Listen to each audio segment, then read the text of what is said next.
Jumla ya abiria 218,813 wameweza kuhudumiwa kupitia safari za 402 za meli. Hayo yameelezwa na Naibu Waziri wa Ujenzi na Uchukuzi, Mheshimiwa Badria Attai Masoud wakati akizungumza na waandishi wa habari katika ukumbi wa mkutano Uwanja wa Ndege mkoa wa Mjini Magharibi Unguja. Mheshimiwa Badria amesema kuwa sekta ya usafiri na usafirishaji inaendelea kukua kwa kiasi kikubwa ikilinganishwa na mwaka 2025. Hii ni kutokana na kuongezeka kwa imani ya wananchi pamoja na kuimarika kwa huduma za usafiri baharini, ambapo amesema kuwa serikali inaendelea na utengenezaji wa speedboat 2 ambazo mpaka sasa zimefikia 50% za utengenezaji huo. Ndugu zangu waandishi wa habari, katika kipindi hiki Wizara hii ya Ujenzi na Uchukuzi tumeendelea kusimamia miradi mbalimbali ya kimkakati katika kuimarisha usalama katika sekta ya usafiri wa anga, sekta ya usafiri wa bahari, lakini katika pia kuimarisha usalama wa vyombo vya barabarani.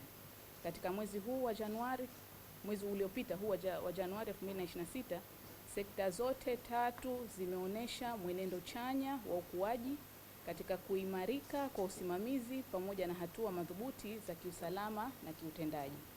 Ndugu zangu waandishi wa habari, tukianza na sekta hii ya baharini, kwa mwezi wa Januari mwaka 2026, jumla ya abiria 218,813 wameweza kuhudumiwa kupitia safari 402 za meli, tukilinganisha na mwezi kama huo Januari 2025 ambapo abiria 205,019 walihudumiwa. Kwa tunasema kwamba kumekuwa na ongezeko la 6.7 kutoka kipindi cha Januari mwaka 2025 na Januari hii ya mwaka 2026. Na hali hii tunasema inaonyesha kuongezeka kwa imani ya wananchi na wasafiri pamoja na kuimarika kwa huduma za usafiri wa baharini. Lakini pia kuimarika kwa bandari zetu, pia ongezeko la vyombo vya usafiri ambavyo vinaendelea kusajiliwa siku hadi siku, na serikali inaendelea na utengenezaji pia wa speedboat 2 ambazo zipo katika hatua ya utengenezaji, na tunasema mpaka sasa imefikia karibu 50% za utengenezaji huo, tukidhamiria kwamba serikali kupitia shirika letu la meli liweze kutoa huduma lakini pia liweze kujiendesha bila ya kupata hasara. Akielezea swala zima la ongezaji wa makontena, amesema kuwa kwa mwaka huu umeongezeka kwa 22% ikilinganishwa na mwaka 2025. Tukija katika upande wa uingizwaji wa makontena, tunasema kwamba bandari imeweza kuhudumia makontena karibu 8,117 kwa mwezi wa Januari 2026, na ukilinganisha na makontena 6,649 kwa mwezi Januari 2025. Kwa hiyo kumekuwa na ongezeko la 22% katika uingizwaji huu wa makontena kati ya mwaka 2025 na 2026.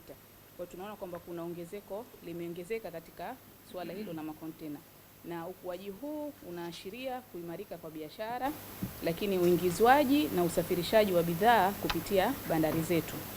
Lakini ndugu zangu waandishi wa habari, katika eneo pia la mizigo ambayo yanaingizwa katika bandari zetu za Unguja na Pemba, tumeweza kuhudumia karibu tani 194,494 ambazo zimeweza kuhudumiwa katika kipindi cha Januari 2026 ukilinganisha na tani 173,688 ambazo zimehudumiwa katika mwezi Januari 2025.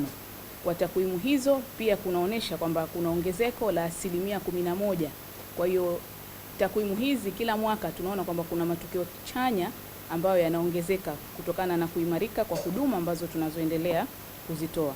Lakini tukija katika mamlaka yetu ya usafiri na usalama baharini ZMW, ambao wanahusika na kusimamia usalama wote wa vyombo ambavyo vinatembea katika bahari zetu, na kwa mujibu wa takwimu vyombo ambavyo vimesajiliwa vimeongezeka kutoka vyombo 129 ambavyo vimesajiliwa mwezi wa Disemba hadi vyombo 153 ambavyo vimesajiliwa kwa mwezi wa Januari 2026, na kuna ongezeko la karibu 18% katika suala la usajili wa vyombo hivyo vya baharini. Lakini kwenye meli za kimataifa pia tumeweza kusajili meli 18 kwa mwezi wa Disemba, lakini mwezi Januari kumeweza kusajiliwa meli 30, na meli hizo manake ni za kitaifa, kimataifa, pamoja na vyombo vile vidogo vidogo ambavyo ZMW vinaendelea kusajili. Lakini pia kumeweza kufanyika kwa ukaguzi au tunasema inspection za hizi meli ambazo zinafanya safari za kubeba abiria pamoja na mizigo. Ukaguzi huo umefanyika kwa meli 15 kutoka meli 8 ambazo zilifanywa mwezi wa Disemba, na hali hii inaendelea kuonesha kwamba udhibiti na usalama wa vyombo vya baharini kwamba ni kipaumbele chetu, na kama serikali tunaendelea kuchukua hatua mbalimbali ya kuvifuatilia kwa karibu vyombo ambavyo vinaendelea kutoa huduma za kusafirisha abiria pamoja na mizigo, kuhakikisha kwamba vinakuwa salama, na tukigundua kwamba kuna tatizo lolote ambalo lipo katika vyombo hivyo, mara moja tunachukua hatua ya kuviondoa vyombo hivyo katika utoaji wa huduma hizo.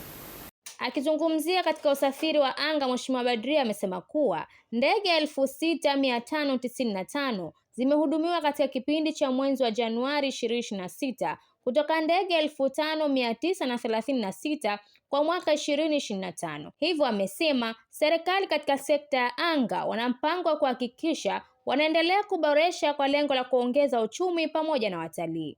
Lakini ndugu zangu waandishi wa habari, tukija katika sekta ya anga kwa mwaka 2025, viwanja vya ndege vya Zanzibar viliweza kuhudumia jumla abiria 2,652,609 sawa na ukuaji wa 24% mwaka hadi mwaka, na safari za kimataifa zimeongezeka kwa 17%, safari za ndani kwa 38%, na abiria wa transit kwa 12%. Na hii inaonyesha wazi kuwa Zanzibar imeendelea kujiimarisha kama kitovu cha kimataifa kwenye suala la utalii na usafiri wa anga.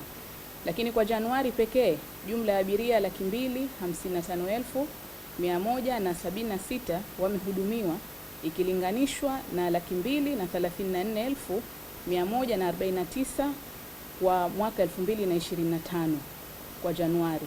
Kwa hiyo tunaona kwamba pia kuna ongezeko la 9%. Katika idadi hiyo abiria wa kimataifa ni 162,639 na abiria wa ndani ni 92,540. Lakini pia katika sekta hiyo hiyo ya anga ndege 6,595 zimeweza kuhudumiwa ndani ya mwezi wa Januari 2026 kutoka ndege 5,936 kwa mwaka uliopita, ambapo tunaona kwamba pia kuna ongezeko la 11%. Aidha, serikali katika sekta hii ya anga tuna mipango mingi ya kuhakikisha kwamba tunaendelea kuiboresha ili kuongeza uchumi, lakini pia kuongeza watalii. Kwa mfano, katika sekta hii ya anga mikakati ya serikali ni kujenga tunasema connecting bridge kutoka Terminal 3 kuja Terminal 2 ambayo itaunganisha abiria ili kusiwe na ile changamoto ya kutoka kuingia huku. Kwa hiyo kutakuwa na hiyo connecting bridge. Lakini mipango mingine ya serikali pia ni kujenga Terminal 4, lakini pia kulifanyia maboresho makubwa au kulijenga tena upya domestic terminal. Lakini pia mpango mwingine katika hii sekta ya anga, serikali tunakusudia pia kukiimarisha kiwanja cha Nungwi ili kiwe mbadala wa kiwanja cha Abedi Amani Karume, kwa sababu kama tunavyofahamu kwamba kiwanja hichi ni single runway. Kwa hiyo ikitokezea any emergency tunakusudia kwamba ndege ziweze kutua katika kiwanja cha Nungwi. Kwa hiyo hiyo pia ni mipango yetu katika kutekeleza ilani ya uchaguzi ya mwaka 2025-2030, lakini pia tumeshaingia makubaliano na wenzetu wa ZITEC ambao hao pia watatusaidia katika uanzishwaji wa shirika la ndege la Zanzibar pamoja na uanzishwaji wa reli katika visiwa vyetu vya Zanzibar. Nikiripoti mimi ni Fatma Haji wa VOP TV. Tembelea YouTube channel yetu VOP Online TV. kwa habari moto moto. Subscribe kisha bonyeza alama ya kengele ili kuwa wa kwanza kupata taarifa zetu. Usisahau kulike, kucomment na kushare. VOP Online TV.